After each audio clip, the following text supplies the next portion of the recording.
विधानसभा निवडणुकीच्या पार्श्वभूमीवर काँग्रेस ॲक्शन मोडवर आहे। प्रत्येक आमदाराला जबाबदारी देण्यात आलेली आहे आणि प्रत्येक विधानसभा निहाय आढावा बैठका सुरू झालेल्या आहे। माझ्यासोबत काँग्रेसचे नेते आमदार अभिजित वंजारी सर आहेत। सर, काय सांगणार, तुमच्याकडे कुठली कुठली जबाबदारी आणि विदर्भात किती जागांची तयारी करताय तुम्ही लढण्याची? पूर्व विदर्भामध्ये मला वाटते 32 विधानसभेच्या जागा आहेत। याच्यापैकी जे नागपूर डिव्हिजनमधले 5 जिल्हे आहेत त्याची जबाबदारी माझ्याकडे पक्षानं सोपवली। आमचे नेते नानाभाऊ चिन्नीथालासाहेब आणि सर्व शीर्ष नेते यांनी ती 5 जिल्ह्याची जबाबदारी म्हणजे या जबाबदारीच्या माध्यमातून स्थानिक लोकांना भेटणे, स्थानिक लोकांचं मत जाणून घेणे, स्थानिक आपले लोकप्रतिनिधी आहेत, जिल्हा परिषद सदस्य आहेत, नगर परिषदमध्ये निवडून आले नगरसेवक आहेत, पंचायत समितीचे सभापती आहेत, अशा सर्व लोकांचं मत जाणून घेण्यासाठी आम्ही हा प्रपंच सुरू केलेला आहे।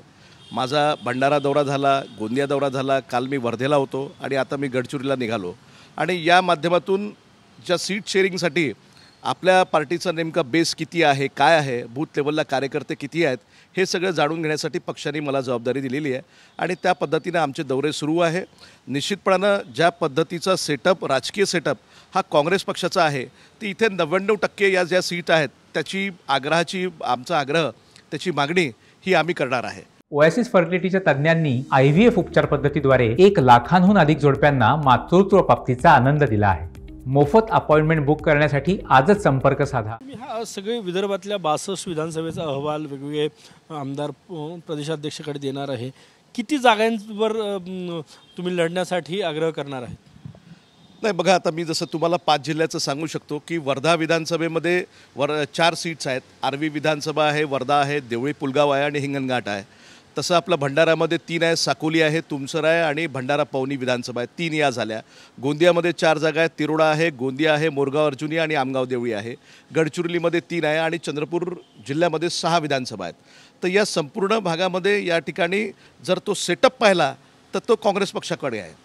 आता ते शेवटी वाटाघाटीचा अधिकार किंवा त्याच्यावर चर्चा करण्याचा अधिकार मला पक्षाने दिला नाही, परंतु निश्चितपणाने आमच्या मित्रपक्षापेक्षा आमची ताकद या ठिकाणी जास्त आहे। लोकसभेचा जर निकाल आपण बघितला तर लोकसभेच्या निकालामध्ये सुद्धा काँग्रेस पक्षाला अधिक या ठिकाणी जागासुद्धा मिळाल्या, आमचे जिंकूनसुद्धा अधिक आले आणि त्याच्यामुळे या येणाऱ्या विधानसभेमध्ये अधिकांश सीट्स या आम्हाला मिळायला पाहिजे अशी आग्रहाची भूमिका आमच्या सर्व जिल्हाध्यक्षांची आहे, सर्व कार्यकर्त्यांची आहे, पदाधिकाऱ्यांची आहे आणि तसा अहवाल आम्ही त्या ठिकाणी देणार आहे। अधिकांश म्हणजे टक्केवारीत सांगायचं झालं किती? 62 जागा आहे किती आणि त्याला लोकसभा निवडणुकीच्या यशाचा आधार असणार आहे का? नाही, अमरावती जिल्ह्याचं किंवा अमरावती डिव्हिजनचं मला खूप काही अभ्यास नाही आहे, प्रामाणिकपणे सांगतो, परंतु नागपूर डिव्हिजनमध्ये तर 99% जागा या काँग्रेसने लढाव्या असं माझंसुद्धा मत आहे आणि तसा पद्धतीचा अहवालसुद्धा मी त्या ठिकाणी देणार आहे। कारण या ठिकाणी मी सांगितलं की सेटअपच मुळात आमचं आहे, इन्फ्रास्ट्रक्चर आमचं आहे ना, तर मग त्या ठिकाणी आमच्या कार्यकर्त्याचा फायदा झाला पाहिजे, आमचा कार्यकर्ता आमदार झाला पाहिजे, तशा पद्धतीची आग्रहाची भूमिका ही आमची राहणार आहे। संजय राऊत म्हणतात की जिंकेल त्याला जागा मिळेल, त्यांचाही दावा आहे। जिंकेल, आता ते संजय राऊत साहेब काय म्हणतात मला माहीत नाही, पण या ठिकाणी मी जबाबदारीने सांगतो, आम्ही आता जिल्हानिहाय बैठका आमच्या झालेल्या आहेत किंवा आता होत आहेत उद्यापर्यंत, त्याच्यानंतर मग विधानसभा निहायसुद्धा आम्ही हा प्रयोग करणार आहे। विधानसभा निहाय आम्ही त्या ठिकाणी जाणार आहे, प्रत्येक विधानसभेमध्ये लोकांचं मत जाणून घेणार आहे, पदाधिकारी असतील, सामान्य कार्यकर्ते असतील, सर्व आमचे आमचे पदाधिकारी असतील, या सर्वांचं मत ऐकून घेऊ आणि शेवटी तर तुम्हाला रिलाय तर करावं लागेल ना की त्या ठिकाणी जिल्हा परिषदमध्ये असणारे अधिकांश जर निवडून येणारे सदस्य आमचे असतील, पंचायत समितीचे सभापती आमचे असतील, सेवा सहकार्य सोसायट्या आमच्या असतील, ग्रामपंचायती आमचे असतील, सर्व काही लोकप्रतिनिधी जर आमचे आहे, अधिकांश आहे, तर मग दुसऱ्याला जागा देण्याचा प्रश्न कुठे आहे? आमच्याच जागा राहतील।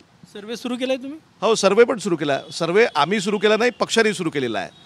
दिल्लीवरनं सुद्धा सर्वे सुरू आहे, प्रदेश काँग्रेस कमिटीच्या वतीनं सुद्धा सर्वे सुरू आहे आणि सर्वेमध्ये ज्याचं नाव येईल त्याला पक्ष उमेदवारी देणार आहे। तयारी जोरात आहे? तयारी जोरात आहे। खूप धन्यवाद। कॅमेरामॅन सचिन सयामसह गजानन माटे, TV9 मराठी, नागपूर।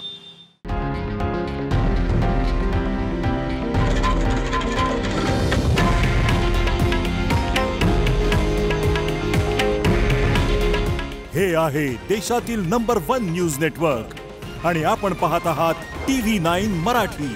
काळजी तुमची, हित महाराष्ट्राचं।